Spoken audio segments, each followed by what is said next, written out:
Hello दोस्तों, कैसे हो आप सारे। मैं एडवोकेट सतनाम सिंह मकराना।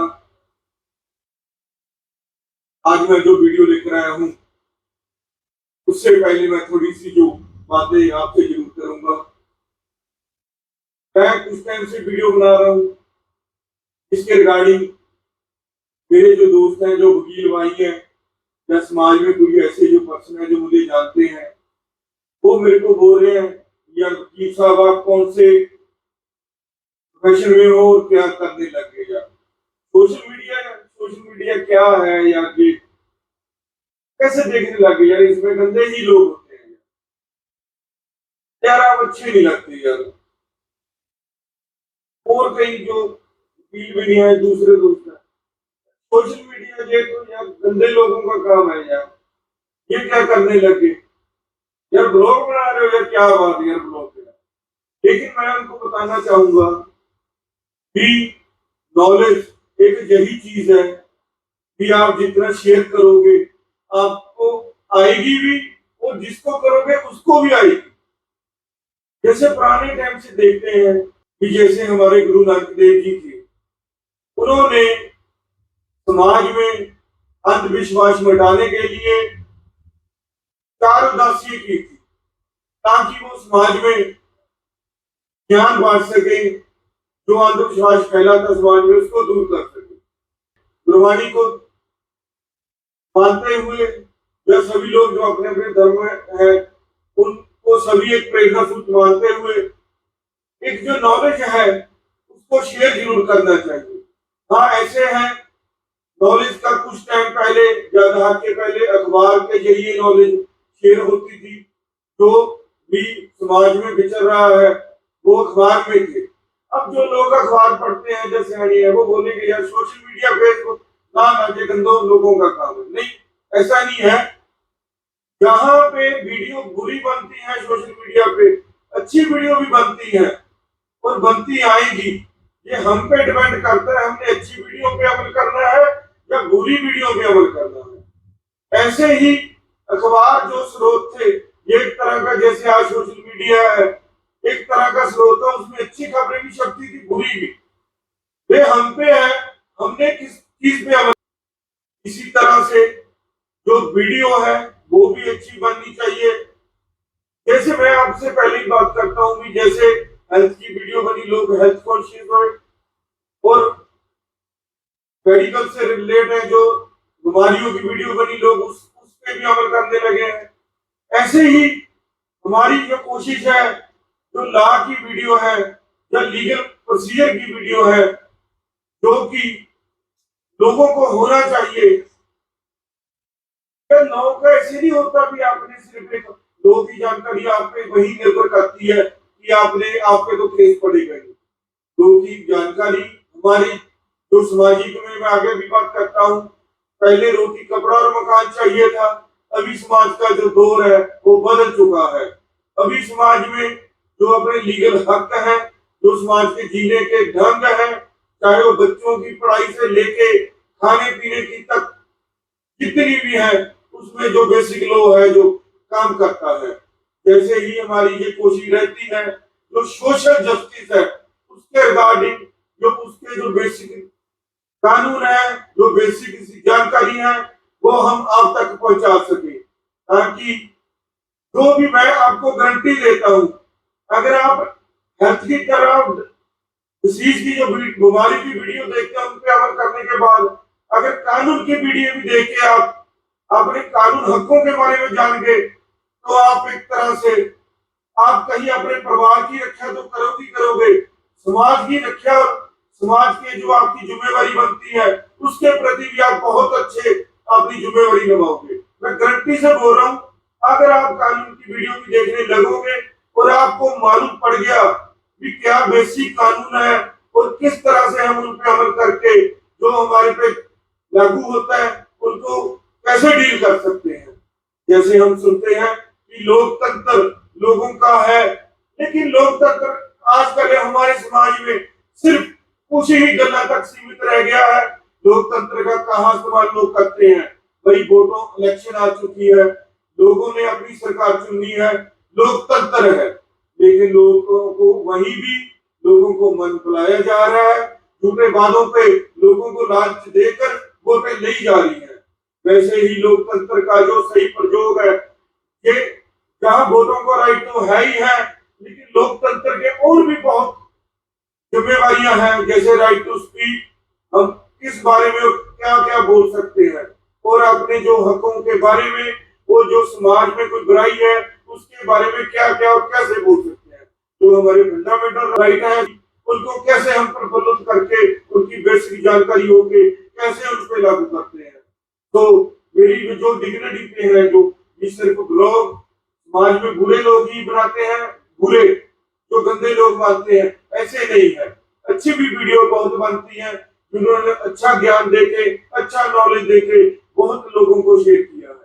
तो आज की हमारी जो मुद्दे पे आएंगे, जो आज की वीडियो है, अगर हमारा जो बेसिक स्ट्रक्चर है, जो बेसिक कानून है, जब कोई जुर्म होता है, जैसे क्रिमिनल सिविल की हम अलग बनाएंगे, तो शुरुआत होती है थाने से। जब हमारे को फोन आता है तो हमारे को ये फोन आता है, जब थाने में बुलाते हैं तो क्या आगे का प्रोसीजर है, हमारे को डरना चाहिए और क्या क्या रेमेडी है, मैं आपको बता देता हूं। अगर आपने ये आज अच्छी तरह से वीडियो देख ली तो आपको थाने का जो प्रोसीजर है, आपके जो केस स्टार्ट होने में क्रिमिनल हो जो केस है, उसका सारा प्रोसीजर आपको मालूम हो जाएगा। सारा जो बेसिक है आप एक तरह के समझ सकोगे। लेकिन मैं यहाँ ये बताना चाहता हूँ कि मैं आपको सिंपल लैंग्वेज में जो कानून की वीडियो बनाते हैं, हम कोई वेयर एक्ट की या लीगल लैंग्वेज नहीं बनाते। हमारा ये उद्देश्य है जो समाज में कानून के अलावा जो लोग हैं, पढ़े लिखे लोग हैं, सभी लोग आ जाते हैं, सियाने भी वीडियो देखते हैं, वो भी आजकल जो ज्ञान होता है जरूरी नहीं पढ़े लिखे लोग ले सकते हैं, जो भी इसको इंटरेस्टेड है सारे लोग ले सकते हैं। तो हमारा आज का देश है। अगर आपको पुलिस की कॉल आ जाए तो आपको क्या करना है, थाने से बुलावा आ जाए तो क्या करना है। सबसे पहले तो अगर आपको फोन आता है तो आपको घबराना नहीं, एकदम शांति से उसकी बात सुननी है, ऐसे नहीं भी उसको काटना है।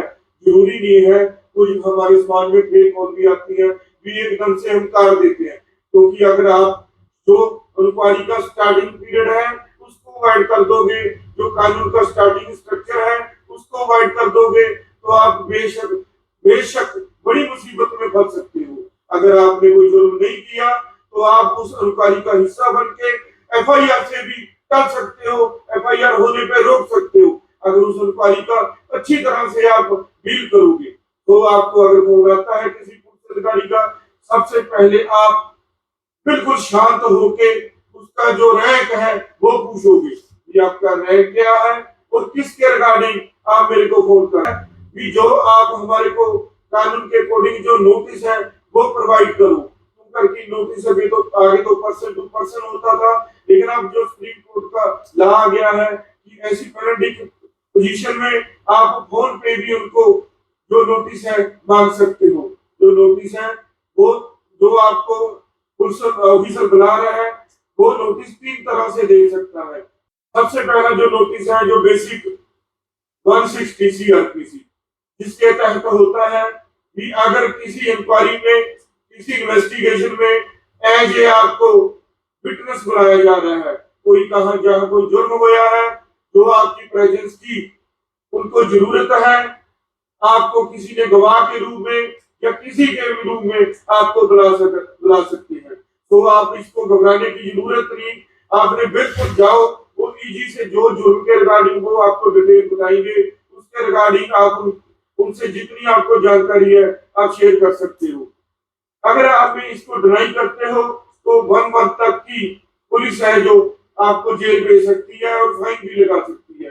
इसके बाद का जो नोटिस है सेक्शन 91 CRPC, उसमें क्या होता है, अगर आपके पास कोई यह दस्तावेज, यह डॉक्यूमेंट है जो किसी क्रिमिनल कंप्लेंट में या क्रिमिनल केस में किसी इंक्वायरी के लिए या किसी इन्वेस्टिगेशन के लिए लोड़ीदा है, तो तब आपसे जो पुलिस ऑफिसर है वो उसके इस सेक्शन के तहत आपसे मंगवा सकता है। आप उसके लिए बिल्कुल उनसे कोऑपरेट कीजिए, जो भी आपको जानकारी है, अगर कोई दस्तावेज आपके पास है तो आप उनको स्पुर्द कीजिए।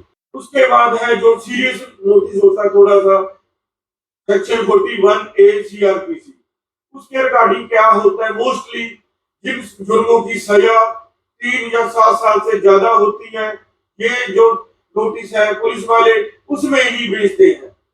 ये एक तरह का आपके जो अधीन होता है, एक तरह का जो जुर्म होता है, ये नॉन वेलेबल भी हो सकता है और वेलेबल भी हो सकता है। एक तरह से पुलिस आपको ये नोटिस पे थाने में बुलाएगी, वैसे मेनली ये FIR के बाद होता है। देखो FIR के भी जो हमारा कानून प्रोसीजर है उसके भी 3 रूप होते हैं। जैसे एक रूप जो फर्स्ट सबसे पहला रूप है इंक्वायरी। अगर कोई विक्टिम थाने को शिकायत करता है तो सबसे पहले इंक्वायरी होती है। इंक्वायरी के बाद जब उनकी फर्स्ट जो सूचना है, जो पहली जानकारी विक्टिम देता है, पुलिस उस पर इंक्वायरी करके FIR लिख सकती है। FIR के बाद इन्वेस्टिगेशन होती है। इन्वेस्टिगेशन के बाद जब पुलिस पूरी कार्रवाई करके जो लोगों की स्टेटमेंट 161 के तहत सारी पूरी करके वो उसका जो चलान है, जो चार्जशीट है 173 CRPC के तहत कोर्ट में पेश करती है। उसके बाद कोर्ट उस पे चार्ज लगाते हुए, उसको मानते हुए ट्रायल का जो प्रोविजन है ट्रायल चलाती है। हमारे जो बेसिक जो कोर्ट और पुलिस के हैं, इसमें इंक्वायरी, इन्वेस्टिगेशन और ट्रायल, ये क्रिमिनल केसेस में यही होता है। हमारी जो इंडिया की पुलिस में है आमतौर पे बहुत बदनाम है। वो एक तरह से जब कोई शिकायत आती है वो स्टार्टिंग ही वहां से फोन करने से ही जो मुलजिम है उसको टॉर्चर करना शुरू कर देती है। ऐसे वो बिना किसी लुगारी के, बिना इन्वेस्टिगेशन के, ऐसे उनको ये मालूम नहीं होता भी जो मुलजिम है भी या उस जो जुर्म के शिकायत है या निर्दोष है। इसलिए आप उसका बिल्कुल आसानी से जवाब दीजिए। वो आपसे लड़ने की कोशिश करेगा लेकिन आपने उनसे लड़ना नहीं। फिर उसके बाद आप थाने में जाइए, जो भी इंक्वायरी आपको होगी आप उसका हिस्सा बनिए, जो भी इन्वेस्टिगेशन में पार्ट होएगा आप उसका हिस्सा बनिए। लेकिन जब जुर्म की शिकायत आपके अगेंस्ट हो चुकी है, पुलिस ऑफिसर आपको नोटिस भेजेगा। वो एक तरह से केस डायरी उनकी होती है, उसमें सारी जो डिटेल है वो मेंशन करते हैं। लेकिन यहाँ पे ये देखने वाली बात है कि अगर कोई जुर्म आपके अगेंस्ट हो गया लेकिन वो ऐसे नहीं है अभी उस जुर्म में आपको सजा मिलेगी ही मिलेगी। वो जो तथ्य है, उसके जो एविडेंस है वो कोर्ट में आएगा, उसके बाद ही देख सकते हैं हम क्या है। तो यहाँ हालातों में देखते हैं अभी कुछ हमारे भाई बहन है, जब उनको थाने का कोई कॉल आ जाता है, उनके ऊपर कोई जुर्म चाहे उन्होंने होता हुआ ही देखे, वो उसको एकदम से छोड़ देते हैं और उस जो इंक्वायरी और इन्वेस्टिगेशन है उसका वो हिस्सा नहीं बनते। अगर आप उस चीज का हिस्सा नहीं बनोगे, आप उस चीज को डिफेंड नहीं करोगे तो आप बहुत बड़ी दिक्कत में आ जाओगे। अगर आपकी शिकायत किसी जुर्म की बड़े की शिकायत है तो आप उसका इतना आप ओवर थिंकिंग होते, इतना टॉर्चर होते चले जाओगे जब तक पुलिस जो इंक्वायरी जो इन्वेस्टिगेशन का रूप है, अगर आप उसको डिनाई कर देते हो, अपने फोन बंद कर लेते हो तो पुलिस परमानेंट FIR दर्ज कर देती है। फिर उसके बाद जो अगर उनका कदम होता है आपकी अरेस्ट का, अगर नॉन वेलेबल जो ऑफेंस है, लेकिन अरेस्ट वेलेबल ऑफेंस नहीं पड़ती है, उसके बारे में बताता हूँ कि कैसे आपसे आगे प्रोसीजर करनी है। फिर आप क्या करते हो, उस इंक्वायरी और इन्वेस्टिगेशन का आप हिस्सा बनते नहीं, फिर आप घर से भाग जाते हो। उसके भाग जाने से जितना भी है आपके जो रिश्तेदार हैं, जो घर वाले हैं, पुलिस उन पे रेड करती है, उनको टॉर्चर करती है कि बंदों को पेश करो। लेकिन आप उस इंक्वायरी का, इन्वेस्टिगेशन का हिस्सा बनिए, आप अपना पक्ष बताइए। जरूरी नहीं है कि आपको जो आप ही अगर आप रिफ्यूज कर देते हो, मैं नहीं आऊंगा, तो एक तरह कार्रवाई करके आपकी स्टेटमेंट नहीं लेंगे। जो शिकायत करता है उस पर अमल करते हुए आपको एक तरह से मुलजिम मानते हुए पुलिस FIR काट देगी, तो फिर उसका जो बाद में है कोर्ट में ही छुटकारा होता है। बता रहा हूँ कि आपको अपने जो लीगल राइट हैं उनके बारे में जानकारी होनी चाहिए। आपको बिल्कुल भी घबराना नहीं।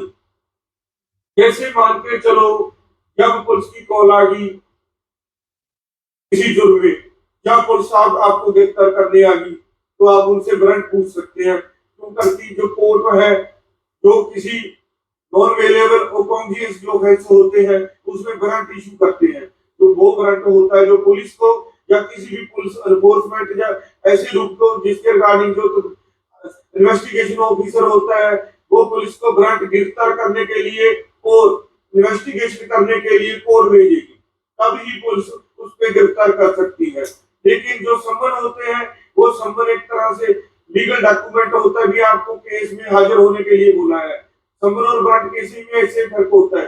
कई बार हम जो कोर्ट से सम्मन आते हैं कई लोग उससे ही डर जाते हैं। वो सम्मन है जो सिविल केस में आते हैं, जब आपके खिलाफ कोई कंप्लेंट है जिसमें जो पुलिस वाले हैं वो उसमें हाथ नहीं डाल सकते थे मुकदमा, मान लो जैसे नॉन कांग्रेसिबल है, तब वो पुलिस में कंप्लेंट नहीं होती, वो कोर्ट में कंप्लेंट होती है। कोर्ट उस पे कॉन्शियस लेके आपको समन भेजती है। आपका जो जुर्म है बेलेबल है, तब आपने 52 के तहत सीआरपीसी के तहत आपका राइट है कि आपको पुलिस वाला बताएगा भी आप बेल ले सकते हो।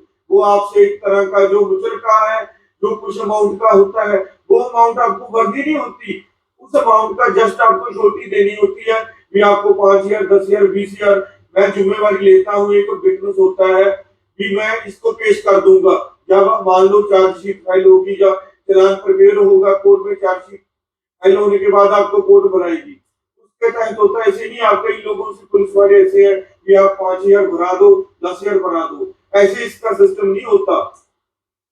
तो इसके तहत आपको जो जुर्म है उसका जो ग्राउंड है वो भी पुलिस आपको जानना है, पुलिस बताएगी। वो आपको रीजन है जब आपको पुलिस पकड़ने आएगी, जब पुलिस आपकी अरेस्ट डालेगी, फिर आपको जो विटनेस है वो आपके द्वारा जो बताए जाएंगे, उनके सामने जो आपकी अरेस्ट मीमो है या जमा तलाशी है, जो भी आपसे पकड़ा गया आपका पैसा या बटुआ सामान है, उसको एक तरह से उसकी एक लिस्ट बनाएगी जो एक तरह का सरकारी डॉक्यूमेंट बन जाता है।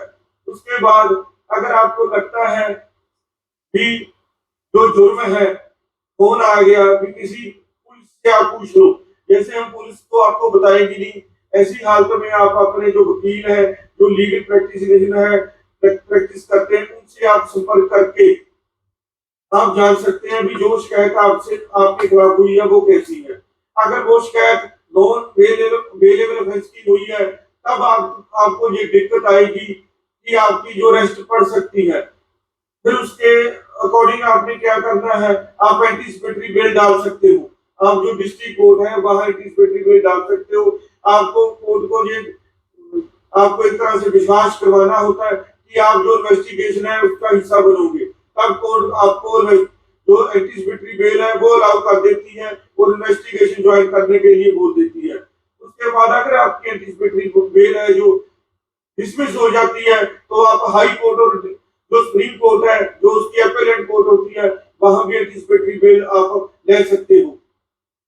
एक बात और, जब आपको पुलिस अरेस्ट करने आ रही है तो सेक्शन 22(1) जो इंडियन कॉन्स्टिट्यूशन का राइट है कि आपको राइट टू अरेस्ट और ग्राउंड, जो भी उसके अरेस्ट करने के ग्राउंड है आपको जानने का हक है। और जो आपका आप किसी लीगल प्रैक्टिस जो करता है लीगल प्रैक्टिस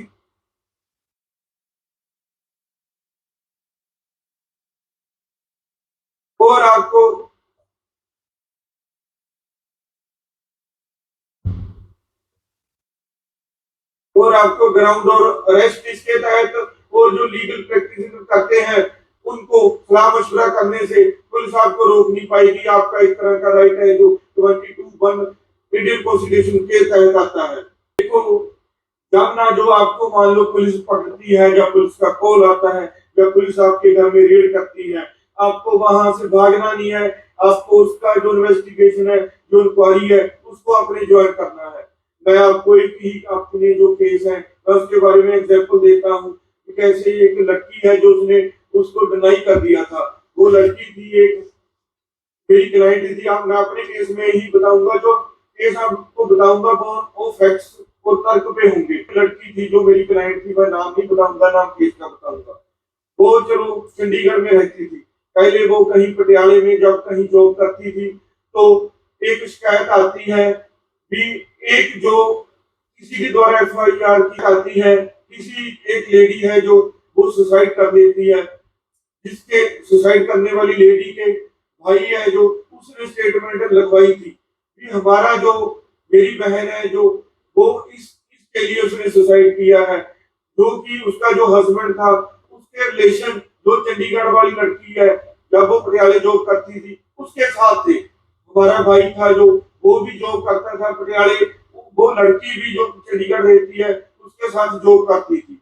उसकी वो जो लेडी जिसकी डेथ हुई है उस जिसने सुसाइड किया है उसका एक लड़का 10 साल का था और उसकी मैरिज को भी 13 या 14 ईयर हो गई। और जो लड़की थी वो जस्ट 20 की थी, जब वो पटियाले जॉब करती थी तब वो 18 की हो। तब उसके जो शिकायत जाती है उस भाई की ओर से कि हमारी जो बहन है उसने सुसाइड कर दिया है, क्योंकि जो हमारा जो बहन का हस्बैंड है जो हमारा जीजा है वो उसको एक तरह से टॉर्चर करता था कई सालों से, 2-3 सालों से, कि मैं जो है उस लड़की से मैरिज कर दूंगा जो मेरे साथ काम करती है। ये 2 साल पहले की बात है जब वो लड़की पटियाले रहती थी।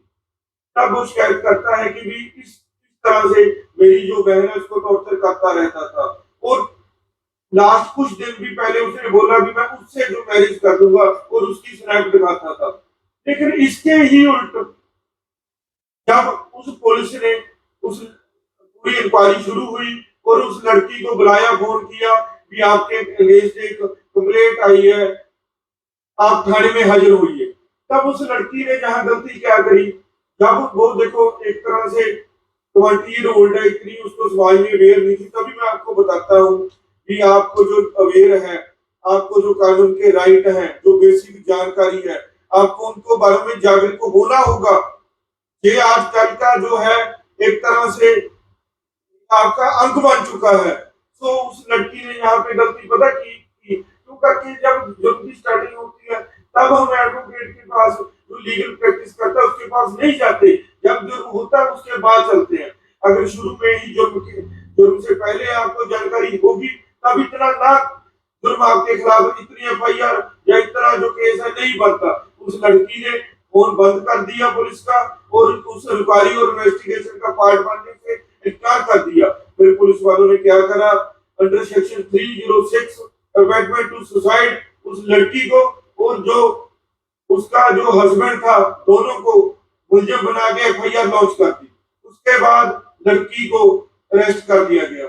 लेकिन लड़की जब अरेस्ट होकर थाने में आई उसने अपनी रियलिटी बताया भी मैं तो इसको जानती नहीं, हाँ इतना जरूर याद है ये मेरे को एक तरह से स्टॉक करता था। अभी पुलिस के पास क्या है, पुलिस उसको पेश करके जेल भेज देती है। वो इतना टॉर्चर होती है लड़की जिसको बारे में कुछ भी मालूम नहीं, आईलेट्स कर रही थी, वो उसने विदेश जाना था, उसकी सारी फैमिली उसके ऊपर डिपेंड थी, उसकी पढ़ाई के ऊपर डिपेंड थी, सारा खर्चा कर दिया। इतने में मैंने उसकी जो बेल तो एक दो दो मिनट में करा दी, जो उसके फैक्ट थे बिल्कुल उल्टे थे। लेकिन इसके रिगार्डिंग उसका एक इंक्वायरी और इन्वेस्टिगेशन ज्वाइन ना करने के रीजन से वजह से उसके अगेंस्ट एफआईआर होगी। लेकिन केस चला, वो बरी भी हुई, लेकिन उसकी जो आईलेट्स है, जब बाहर जाने का सपना है, वो तहस नहस हो गया।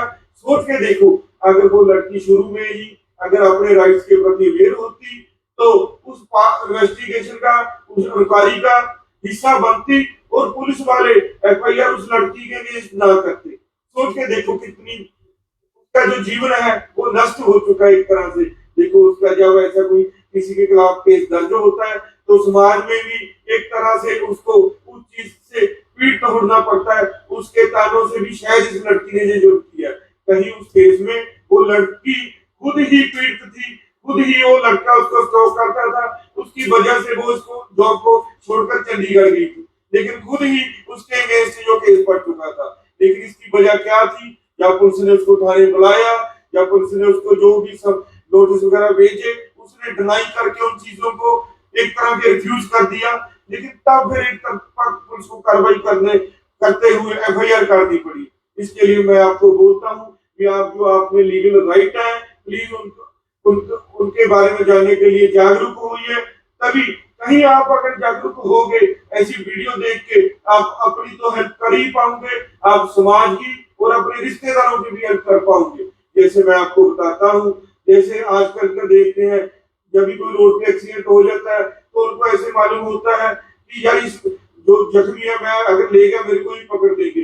लेकिन अब उसकी भी मैं वीडियो बनाऊंगा प्रॉपर एक कि आपको क्या क्या करना चाहिए। अगर आपसे एक्सीडेंट हो जाता है तो आपको क्या क्या करना चाहिए। अगर आपकी गाड़ी है, उसका मोटरसाइकिल है, गलती उसकी है, पर्चा आप पे होता है एफआईआर, उस पोजीशन में आपको क्या क्या करना चाहिए, इसकी भी मैं पूरी प्रॉपर एक वीडियो बनाऊंगा। जब आपको नोटिस आता है, जब पुलिस का बुलावा आता है, तब जो आपकी शिकायत की गई है, आपको लगता है कि वो थाने वाले या आईओ आपके खिलाफ है, जो आपके खिलाफ है एफआईआर करेगा ही करेगा और आपको जेल भेजेगा, तब आपको क्या करना है, जो उसकी जो हायर अथॉरिटी है पुलिस की, तो आप डिस्ट्रिक्ट के एसएसपी को उसकी जो फर्दर इंक्वायरी है उसको आप एप्लीकेशन लगा सकते हो कि जो इसकी इंक्वायरी है किसी उच्च अधिकारी से कराई जाए, क्योंकि जो कैद करता है जो पुलिस है, आईओ है, जो उसके इन्फ्लुएंस में है, वो उस पर पॉलिटिकल प्रेशर डाल रहा है और पैसों की वजह से मेरे को तंग परेशान किया जा रहा है। लेकिन इसके रिगार्डिंग आपको और रेमेडी है। अगर आपके खिलाफ पुलिस ने एफआईआर दर्ज कर दी और मुकदमा नॉन अवेलेबल है, तब आप डायरेक्टली एंटीसिपेटरी बेल डालिए और जो एफआईआर है उसको डायरेक्ट से, अगर वो विदाउट एनी फैक्ट है, विदाउट एनी रीजन है, तब उसको हाई कोर्ट में भी आप चैलेंज कर सकते हो, उसको क्वेश करा सकते हो, जो हाई कोर्ट की इनहेरेंट पावर है 482 के तहत आप उसको क्वेश करा सकते हो। अभी जो टाइम है, वैसे जो इवनिंग हो चुकी है, डार्क इवनिंग, अगर आपको जो मैं आज जानकारी बताई है, बेसिक जानकारी बताई है, इसी में मैं स्टेप टू स्टेप आगे वीडियो बनाता जाऊंगा और जैसे पुलिस कस्टडी लेती है और कैसे कोर्ट में पेश करती है, अगर वो पीटती है तब आपका मेडिकल कैसे होगा और मेडिकल कराने के लिए किसको कैसे बोल सकते हो।